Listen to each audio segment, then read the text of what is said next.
بسم اللہ الرحمن الرحیم۔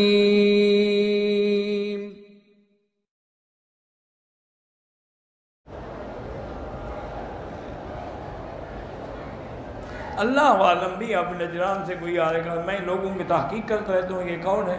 یہ تمہیں کوئی کیڑا ہے تحقیق؟ کوئی بھی ہے۔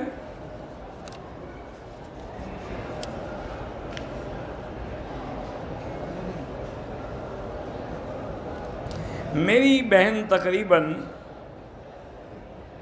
15 سال سے میرے گھر میں ہے، شوہر بھی رہنے نہیں آتا، اس کا نکاح تو ختم نہیں ہوا، لیکن کوشش کریں نہ مانے تو خلو کر لیں۔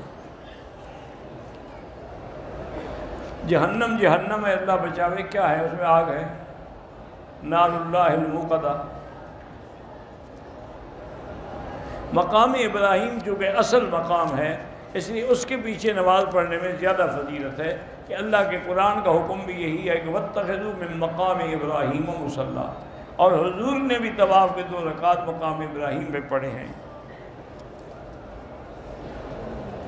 اللہ ہر بچی کو، بیٹی کو، بیٹے کو، سب کو شفا دے۔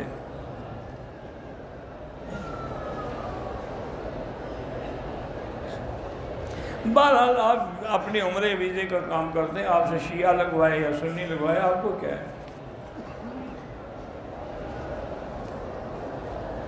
انبیاء کو علم غیب نہیں ہوتا، علم غیب اللہ کا خاصہ ہے۔ حرم کے باہر جو کھانا لوگ تقسیم کرتے ہیں، اگر امیر آدمی ہیں نہ لیا کرو، غریب ہو تو کھا لیا کرو۔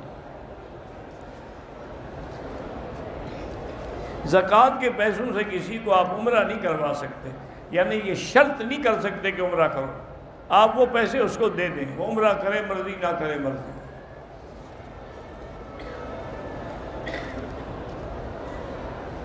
میرا نام ارغان، روزے کی حالت میں مسواک کرنا جائز ہے، سرما پہننا جائز ہے، خوشبو لگانا جائز ہے، تیل لگانا جائز ہے۔ حرم سے چپل نہ اٹھایا کریں، اپنی چپل کپڑے میں لپیٹ کے اپنے ساتھ رکھیں۔ احرام کی حالت میں اپنی بیوی کے ساتھ بیٹھنا، ایسے بیٹھے لیکن کوئی شہوانی بات نہ کریں۔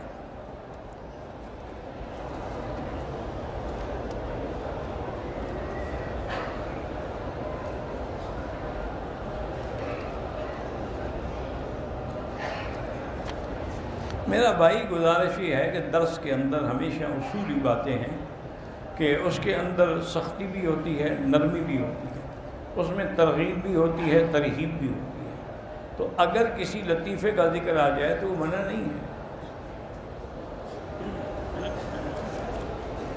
محمد ریان نام ہے، ٹھیک ہے،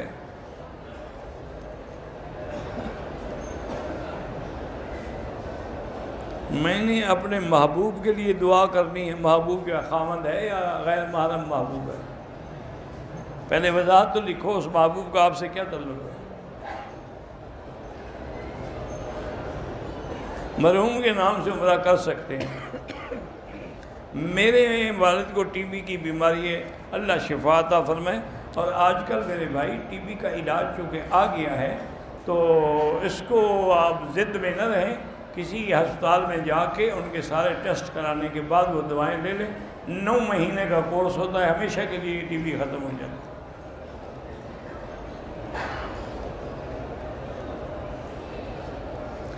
گاؤں میں رہتی ہوں، گھر بھی ہے، مگر پھر بھی بڑے شہر شفٹ ہونا چاہتی ہوں، تو استخارہ کر لیں، خیر ہو تو ہو جائیں۔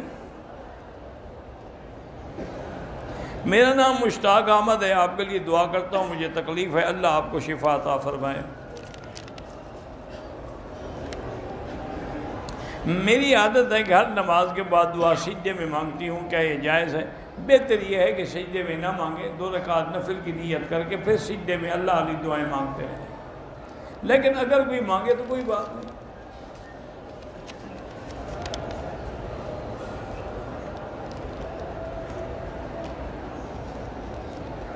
بہرحال کسی سے زنا ہوا ہے، توبہ کرے، بس بات ختم، اس کو دوبارہ دہرانے کی ضرورت نہیں ہے۔ التائب من الذنب کمن لا ذنب لہ، اگر آدمی کے 70 سال گناہوں میں گزر جائیں اور آخر میں ایک دفعہ توبہ کر لے تو اللہ 70 کے 70 گناہ معاف کر دیتے ہیں۔ نے پوچھا ہے کہ 12 ربیع الاول کو روزہ رکھ سکتے ہیں؟ بالکل نہیں۔ اگر یہ روزہ ہوتا تو حضور نہ فرماتے محرم کا بتلا دیا ہے تو 12 ربیع الاول کا نہ بتلاتے. آپ نے جمعرات اور سوموار کا بھی بتلا دیا، 9 اور 10 محرم کا بھی بتلا دیا، عرفات کے روزے کی فضیلت بھی بتلا دی. تو اگر 12 ربیع الاول کو بھی کوئی روزے کی فضیلت ہوتی تو حضور نہ بیان کرتے. کیوں اپنی طرف سے خود دین گھڑتے ہو؟ 12 ربیع الاول کو روزہ رکھ سکتے ہیں، کوئی حکم نہیں روزہ رکھنے کا. جب صحابہ نے نہیں رکھا تو ہم کوئی زیادہ محبت والے ہیں.